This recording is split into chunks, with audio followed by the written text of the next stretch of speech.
Hi guys, అందరికీ welcome to short film reviews. So మళ్ళీ channel తర్వాత ఇలా మీ ముందుకు రావడం చాలా అంటే చాలా హ్యాపీగా ఉంది. మన సబ్స్క్రైబర్స్కి చాలామంది తెలుస్తూ ఉంటుంది. మనం రీసెంట్గానే ఆఫీస్ కమ్ స్టూడియో అనేది ఓపెన్ చేసాం అనమాట, ఒక 2 months బ్యాక్. అండ్ ఈ పనులన్నీ కూడా చూసుకుంటూ స్కెడ్యూల్స్ వేసుకుంటూ ఎప్పుడప్పుడు ఈ యొక్క బిజినెస్ మేనేజ్మెంట్ అంతా చేస్తా టైం అంతా వెళ్ళిపోతుంది అనమాట, సరిపోవట్లేదు. అండ్ దానివల్ల మన యూట్యూబ్ ఛానల్లో చాలా గ్యాప్ అయితే వచ్చింది అనమాట. సో ఎనివే ఇప్పుడు కాస్త సిచ్యువేషన్ అనేది కొంచెం కంట్రోల్లో తెచ్చుకోవడం జరిగిందనమాట. కాస్త ఫ్రీ టైంని మన యొక్క యూట్యూబ్ ఛానల్ కూడా తీసుకోవడం జరిగింది. మన యొక్క నా స్కెడ్యూల్స్లో దీనికంటూ ఒక టైం పెట్టుకున్నాం అనమాట. సో ఇప్పుడు ఆ టైంలోనే మీరు చూసిన వీడియోలన్నీ వస్తూ ఉంటాయి ఇక రెగ్యులర్గా. అండ్ మాకు బాగా అనిపించిన విషయం ఏంటంటే, చాలామంది సబ్స్క్రైబర్స్ బ్రో ఎలా ఉన్నారు ఏంటి అని చెప్పేసి ఒకవేళ వీడియోస్ పెట్టకపోయినా సరే వాళ్ళు లేటెస్ట్ వీడియో కింద కామెంట్లు కానివ్వచ్చు, లేదంటే మా నెంబర్స్ తీసుకున్న సబ్స్క్రైబర్స్ కానివ్వచ్చు, వాళ్ళు మెసేజ్ చేశారనమాట. బ్రో ఛానల్ అయిపోతుంది, వీడియోస్ పెట్టి అంత బాగానే ఉంది, అంత ఓకేనా అని చెప్పేసి అడుగుతున్నారనమాట. సో ఎలా ఉన్నారు ఏంటి అని చెప్పేసి అడిగారు. చాలా హ్యాపీగా అనిపించింది. అది చాలా మంచి విషయం మన సబ్స్క్రైబర్స్ నుంచి. Special thank you guys, thank you very much. మీ యొక్క సపోర్ట్ని, మీ యొక్క లవ్ని మేము ఎప్పటికీ మర్చిపోవాలన్నమాట. మీకు రుణపడిపోయి ఉంటాం మేమైతే. అండ్ ఇక స్పెషల్ మెన్షన్ వీడియోలోకి వెళ్ళిపోయే ముందు ఏంటంటే, గాయస్ మీకు ఎలాంటి యూట్యూబ్కి సంబంధించిన సర్వీసెస్ అయినా సరే, అంటే థంబ్నెయిల్స్ కానీ, వీడియో ఎడిటింగ్ కానీ, లేకపోతే వీడియో షూటింగ్ కానీ, లేకపోతే కంటెంట్ రైటింగ్ కానీ, లేకపోతే ఎస్సీఓ కానీ, ఇలా యూట్యూబ్కి సంబంధించిన ప్రతి ఒక్క సర్వీస్ని కూడా మనం ప్రొవైడ్ చేస్తున్నాం అనమాట. బయట వాళ్ళకంటే మన దగ్గర కాస్త తక్కువలోనే మీ యొక్క పని జరిగిపోతుంది యూట్యూబ్కి సంబంధించింది. సో మీకు ఎలాంటి వీడియో ఎడిటింగ్ సర్వీస్ కావాలన్నా, లేకపోతే థంబ్నెయిల్ సర్వీస్ కావాలన్నా, ఎస్సీఓ, ట్యాగ్స్, డిస్క్రిప్షన్, వీటిలో ఎలాంటి మా తరపున ఈ సర్వీస్ ప్రొవైడ్ చేయాలన్నా మమ్మల్ని డెఫినెట్గా కాంటాక్ట్ అవ్వండి. బయట కంటే కూడా మన దగ్గర చాలా తక్కువలో, చాలా అంటే చాలా తక్కువలో చేయడం జరుగుతుంది. మన ఛానల్ సబ్స్క్రైబర్ అయితే 50% డిస్కౌంట్ అనమాట, సగానికి సగం తగ్గించి మీకు ఆ యొక్క సర్వీస్ అనేది ఇవ్వడం జరుగుతుంది అనమాట. సో చాలామంది ఇప్పటికే మన దగ్గర సర్వీస్ అనేది చేయించుకుంటున్నారు. సో యూట్యూబ్కి సంబంధించిన ఎలాంటి సినిమాటిక్ సర్వీస్ కావాలన్నా సరే డెఫినెట్గా మమ్మల్ని కాంటాక్ట్ అవ్వండి.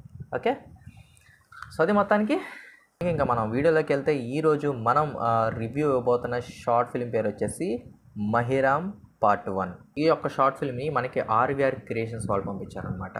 అండ్ దీని యొక్క డ్యూరేషన్ వచ్చేసి 14 minutes దాకా ఉంటుందన్నమాట. దీనికి screen play, dialogues, direction and editing మొత్తం కూడా విక్రమ్ ఆర్ గారు చేశారనమాట.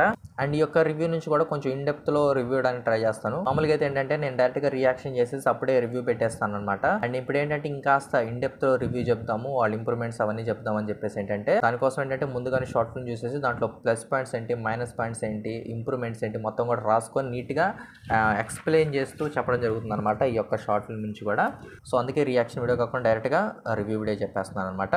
ఓకే, అండ్ ఒక షార్ట్ ఫిల్మ్ లింక్ వచ్చేసి డిస్క్రిప్షన్లో ఉంటుంది అనమాట. ఎవరికైనా సరే ఈ యొక్క రివ్యూ బాగా అర్థం కావాలంటే డెఫినెట్గా వెళ్ళి ఆ యొక్క షార్ట్ ఫిల్మ్ అయితే చూసండి, అప్పుడే ఈ యొక్క వీడియో డెప్త్గా మీకు అర్థమవుతుంది. ఓకే, సో ఒక రివ్యూలోకి వెళ్తే, షార్ట్ ఫిల్మ్ చూడగానే నాకు అనిపించిన బెస్ట్ థింగ్స్ ఏంటంటే slow motion and background music. ఇవి రెండు మంచి సింక్లోనే ఉన్నాయి. సో ఎక్కడెక్కడ ఎలాంటి బీజిఎమ్స్ వాడాలి, ఎక్కడెక్కడ స్లో మోషన్స్ పెట్టాలి, అవన్నీ కూడా బాగా చేశారు బ్రో. చాలా బాగున్నాయి, చూడడానికి కూడా మంచిగా అనిపించింది. ముఖ్యంగా వాటి ప్లేస్మెంట్స్ బాగున్నాయి, ఎక్కడ హై రావాలి, ఎక్కడ లో రావాలి కరెక్ట్గా మీరు మెయింటైన్ చేశారు, ఎస్పెషల్లీ స్లో మోషన్ షార్ట్స్ దగ్గర.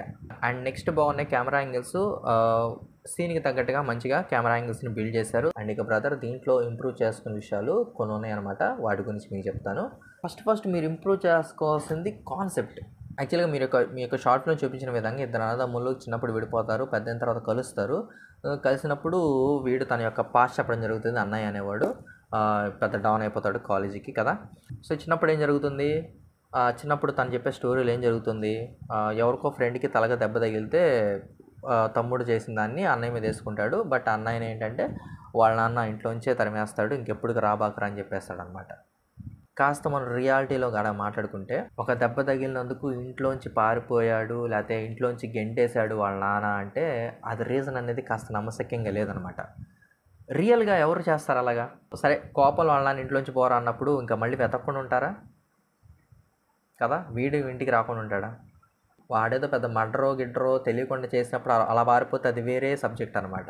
కానీ ఇక్కడ వాడేం చావలేదు, అబ్బాయి, ఇతను గాయపరిచిన అబ్బాయి చావలేదు. అసలు ఈ తప్పు ఇడిది కాదు కదా, తప్పిడిది కానప్పుడు విడదీసుకున్నప్పుడు తమ్ముడు ఇంట్లోంచి గెంటేసినప్పుడు అవమానంతో వచ్చేది అది వేరే. ఒక దెబ్బ తగిలిన కారణంగానే ఇంట్లోంచి బయటికి గెంటేశాడు, ఆ భారాన్ని, ఆ యొక్క అవమానాన్ని భరించలేక వచ్చేసాడు, పెద్ద అయ్యాడు, డౌన్ అయ్యాడు అంటే కాస్త నమ్మశక్యంగా అనిపించట్లా. అంతే ఆ యొక్క రీజన్ పట్టుకొని 20 ఏళ్ల దాకా ఆ అన్నదమ్ములు కలవలేదా?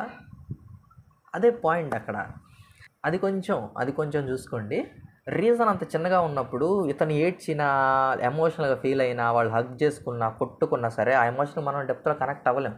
ఎందుకంటే అంత కనెక్ట్ అయ్యే అంత సబ్జెక్టు, అంత రీజనింగ్ ఇక్కడ లేదు కదా చిన్నప్పుడు జరిగిన దాంట్లో. ఓకే, అర్థమైంది కదా? సో అదొక్కటి చూసుకోండి. ఏదైనా సరే పెద్దయినాక అన్నదమ్ములు అనేవాళ్ళు ఒకళ్ళకొకళ్ళు ఎదురుగా చూసుకున్నారు, అన్నదమ్ములని తెలిసినా కూడా వాళ్ళు మాట్లాడుకోకుండా ఇద్దరు వెళ్ళిపోయారంటే వాళ్ళ మధ్య చాలా పెద్ద గొడవ ఉండాలి, చాలా పెద్ద గొడవ. ఓకే, లేదంటే చాలా బలమైన కారణమైన ఉండాలి. వీడు ఎందుకు వెళ్ళాడు వాడు ఎందుకు వెళ్ళాడు దానికి చాలా బలమైన కారణం ఉంటే తప్ప ఆ యొక్క ఎమోషన్కి మనం కనెక్ట్ అవ్వం చూసేవాళ్ళు. ఓకే, ఈ యొక్క పార్ట్ వరకే కాబట్టి అంతవరకైతే నాకు కాస్త రీజన్ అనేది సాలిడ్గా అనిపించాల. అదొక్కటి చూసుకోండి. ఏదైనా సరే రియాలిటీకి దగ్గరగా ఉండేలాగా ట్రై చేయండి అనమాట బ్యాక్ ఉన్న ఎమోషన్స్ని. ఓకే, సో నెక్స్ట్ ఇంప్రూవ్మెంట్ డబ్బింగ్లో చూసుకోండి. ఎందుకంటే కొన్ని చోట్ల అప్ అండ్ డౌన్ అయిపోయిందనమాట. కొన్ని చోట్ల ఎడిటింగ్లో ఆ యొక్క ఒరిజినల్ వాయిస్ కూడా అక్కడ ఇంక్లూడ్ అయ్యి ఉందన్నమాట. ఒరిజినల్ వాయిస్ కూడా వస్తూ ఉంది, డబ్బింగ్ వస్తుంది, డబ్బింగ్తో పాటు ఒరిజినల్ వాయిస్ కూడా ప్లే అవుతుంది అనమాట టైము. అదొకటి చూసుకోండి. నెక్స్ట్ దీంట్లో మీరు ఎలివేషన్స్ ఇచ్చారు. ఓకే, బాగున్నాయి. వాటిని సపరేట్గా చూస్తే ఎలివేషన్స్ చాలా బాగున్నాయి. నేను ఫస్ట్లో చెప్పినట్టుగా స్లో మోషన్ షాట్లు ఎక్కడైతే పడ్డాయో అక్కడంతా కూడా సీన్లు అన్నీ బాగున్నాయి. కానీ ఈ యొక్క షార్ట్ ఫిల్మ్లో మిక్సింగ్ అనేది జరగల. ఒక కథలో అవి మిళితం కాలేదు ఆ యొక్క ఎలివేషన్స్ అనేది. ఇప్పుడు ఒక కాలేజీలో ఒక అతను రూల్ చేస్తున్నప్పుడు అతనికి సంబంధించిన బ్యాక్ ఎవరైనా సరే చెప్పి ఉండాలి, వాయిస్ ఎవరైనా ఇచ్చి ఉండాలి, లేదంటే అతనికి సంబంధించిన కొన్ని సీన్లు అయినా సరే ముందు యాడ్ చేసి ఉండాలి. అంటే ఎందుకు కాలేజీలో ఎందుకు రూల్ చేస్తున్నాడు, ఎందుకు డాన్ లాగా బిహేవ్ చేస్తున్నాడు. ఓకే, సో వీటికి కొంచెం జస్టిఫికేషన్ ఇచ్చి మీరు అప్పుడు ఎలివేషన్ తెస్తే చాలా అంటే చాలా బాగుంటుంది చూడడానికి. అప్పుడు ఆ ఎలివేషన్కి చాలా వాల్యూ వస్తుంది. ఓకే, వీడు చాలా చేశాడు బాబు కాలేజీలో ఉన్నప్పుడు, అందుకే వీడిని పెద్ద డాన్ అయ్యాడు అని చెప్పేసి అందరూ భయపడటము, లేకపోతే ఏదోటి ఆ యొక్క ఎమోషన్కి మనం కనెక్ట్ అవుతాం, ఆ యొక్క ఫీలింగ్కి, ఆ యొక్క సీన్కి మనం కనెక్ట్ అవుతాం. కానీ ఇందులో డైరెక్ట్గా ఏమైందంటే యొక్క డాన్ ఎంట్రీ ఇచ్చేసారనమాట, మెయిన్ క్యారెక్టర్స్ ఎంట్రీ వచ్చేసినాయి అనమాట. సో దానివల్ల ఏంటంటే అసలు వీళ్ళు ముందు ఏం చేశారు వెనకేం చేశారు అవేం తెలియకుండా డైరెక్ట్గా ఎంట్రీ ఇచ్చేసరికి అది అతికిచ్చినట్టు అనిపిస్తూ ఉంటుంది. చెప్పాలంటే అతికిచ్చినట్టే ఉంటుంది అనమాట. అంటే ఎలివేషన్ వరకు సపరేటు, ఎమోషన్ వరకు సపరేటు, లేకపోతే కాలేజ్ సీన్లు సపరేట్ అని చెప్పేసి డివైడ్ చేసుకుంటూ ఉండాలి. అంతా కలిపి చూడరు. అప్పుడు సపోజ్ నాకు ఈ యొక్క సినిమాలో స్లో మోషన్స్ చాలా బాగా నచ్చింది, నేను అంతవరకే చూస్తా, మిగతా అన్నీ ఎగరేస్తా. ఇంకొకళ్ళకి నచ్చినాయి అనుకోండి, అంతవరకు చూస్తారు, ఇంకోళ్ళు ఎగరేస్తారు. ఓకే, అలా ఎగరేయడానికి కాదు కదా మనం షార్ట్ ఫిల్మ్ తీసేది. అంతా కలిపి చూస్తేనే అదొక ఫిలిం అంటారు. ఓకే, దాని separate, elevation separate, emotion separate, ఇలా చూస్తే అదొక సినిమా అవ్వదు, ఒక షార్ట్ ఫిల్మ్ అవ్వదు, ఒక ఫిలిం ఏది అవ్వదు. అన్నీ కలిపి చూస్తేనే అదొక ఫిలిం.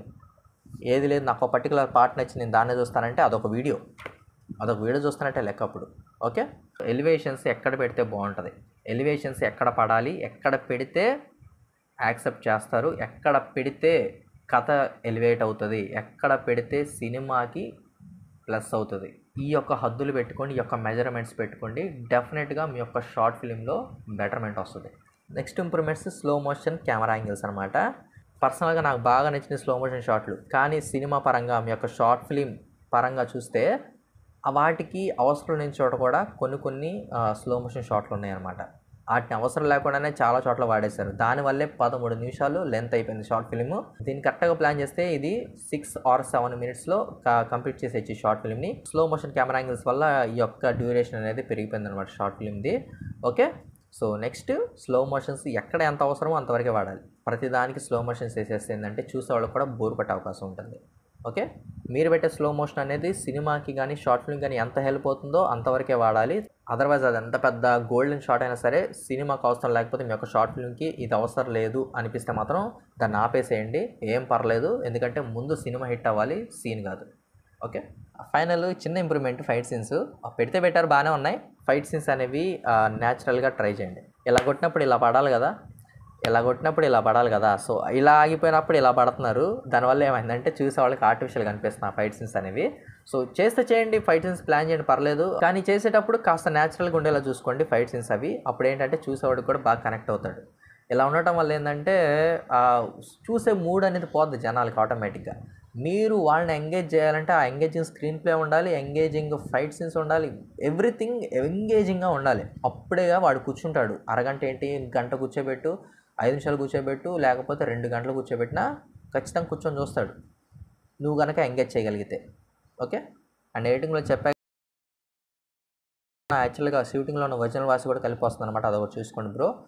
అండ్ అండ్ అదే యొక్క షార్ట్ ఫిల్మ్కి అయితే ఇంప్రూవ్మెంట్స్ అనమాట బ్రో. డెఫినెట్గా వీటన్నిటిని కూడా నోట్ చేసుకోండి, ఎందుకంటే నేను మీ షార్ట్ ఫిల్మ్ని 2 days చూశాను అనమాట. 2 daysలో మొత్తం చూసి నీట్గా స్టెప్ బై స్టెప్ రాసుకొని మీకు చెప్తున్నాను ఈ యొక్క మోడిఫికేషన్స్ అన్నీ కూడా. సో కాబట్టి మంచిగా ప్లాన్ చేసుకోండి షార్ట్ ఫిల్మ్ని. అండ్ పర్సనల్గా నా సజెషన్ ఏంటంటే దీనికి పార్ట్ 2 ఉందన్నారు కాబట్టి ఆ యొక్క బ్యాక్ స్టోరీలో ఏదైతే ఆ యొక్క రీజన్ వల్ల వీడు విడిపోయారో దాని వెనక ఏదైనా పెద్ద కాన్ఫ్లిక్ట్ అనేది ఏదైనా పెట్టండి. ఓకే. అంటే ఈ రీజన్ వల్ల వీడు దూరం వచ్చేసాడు, లేకపోతే ఈ రీజన్ వల్ల వీళ్ళు దూరంగా ఉన్నారు, ఈ యొక్క రీజన్ వల్ల వీళ్ళకి రైవలరీ అనేది నడుస్తుంది, ఈ యొక్క రీజన్ వల్ల వీళ్ళ నాన్న గెంటేశాడు గెలిపోమని చెప్పేసి ఇతను వచ్చేసాడు అన్నట్టుగా ఏదైనా పెద్ద రీజన్ పెట్టండి. అప్పుడు డెఫినెట్గా ఈ యొక్క పార్ట్ 1లో మీరు చేసిన అన్నీ కూడా ఆ యొక్క పార్ట్ 2లో సింక్ అయిపోతాయి, పార్ట్ 2లోకి కలిసిపోతాయి. అప్పుడు పెద్దగా ఇష్యూస్ కూడా ఏమి ఉండవు అనమాట. ఓకే. అండ్ కాలేజీలో మెయిన్ క్యారెక్టర్ ఒకళ్ళు డౌన్ అయ్యారు కదా, సో అతను ఎలా డౌన్ అయ్యాడో అది కూడా కొంచెం బ్యాక్ స్టోరీ లాగా చూపించడానికి ట్రై చేయండి పార్ట్ 2లో. అప్పుడు ఏంటంటే ఇక్కడ చేసిన ఈ ఎలివేషన్స్ అన్నీ కూడా అక్కడ కవర్ అయిపోతాయి. ఓకే. సో ఈ మోడిఫికేషన్ చేయండి, డెఫినెట్గా ఈ యొక్క పార్ట్ 1లో అన్నీ కవర్ చేసుకోవచ్చు. కుదిరితే కనుక మెయిన్లీ బ్యాక్ స్టోరీలో మరీ చెప్తున్నా, ఆ బ్యాక్ స్టోరీలో డెఫినెట్గా ఆ యొక్క కాన్సెప్ట్లో మంచి రీజన్ పెట్టండి, సాలిడ్ రీజన్ పెట్టండి. వీళ్ళు ఎందుకు విడిపోయారు, ఎందుకు గెంటేశాడు అనేది సాలిడ్ రీజన్ పెట్టండి, మంచిగా రీచ్ వస్తుంది. యాక్టింగ్లో అందరూ పర్లేదు, వాళ్ళు కొన్నంతలో బాగా చేశారు. అండ్ మెయిన్ ఇద్దరు క్యారెక్టర్లు ఎవరైతే అన్నదమ్ముల క్యారెక్టర్లు ఉన్నారో వాళ్ళు మాత్రం చింపి పడేశారు. యాక్టింగ్ మాత్రం చాలా సూపర్గా అనిపించింది, చూసినంతసేపు చాలా బాగా చేశారు వాళ్ళు మాత్రం. సో అదిగా మొత్తానికి యొక్క Mahiram part 1 short film review అనమాట. So RVR creations YouTube channel guys, వెళ్ళి చెక్అవుట్ చేయండి వాళ్ళ ఛానల్, వాళ్ళ యొక్క వీడియోస్ చూడండి, మన తరపున సపోర్ట్ చేయండి, సబ్స్క్రైబ్ చేసుకోండి. వాళ్ళ యొక్క వీడియోస్ నుంచి వాళ్ళ యొక్క వర్క్ నుంచి మీరు వాళ్ళతో కొలాబరేట్ అవ్వాలనుకున్న, కలిసి పని చేయాలనుకున్న డెఫినెట్గా వెళ్ళి కాంటాక్ట్ అవ్వండి. సో అది మొత్తానికి ఈ యొక్క వీడియోకి అయితే. అండ్ స్పెషల్ మెన్షన్ ఎవరికైనా సరే మరీ చెప్తున్నా, ఎవరికైనా సరే యూట్యూబ్కి సంబంధించిన ఎలాంటి సర్వీస్ అయినా సరే తక్కువలో అయిపోవాలంటే కనుక డెఫినెట్గా మమ్మల్ని కాంటాక్ట్ అవ్వండి. ఓకే. లిమిటెడ్ ఆఫర్ నడుస్తుంది ఇప్పుడు, ఎవరు కూడా మిస్ చేసుకోవద్దు. ఓకేనా. సో అది మొత్తానికి నెక్స్ట్ షార్ట్ ఫిల్మ్ రివ్యూతో మళ్ళీ కలుద్దాం. అంతవరకు నేను మీ యాష్, నమస్తే.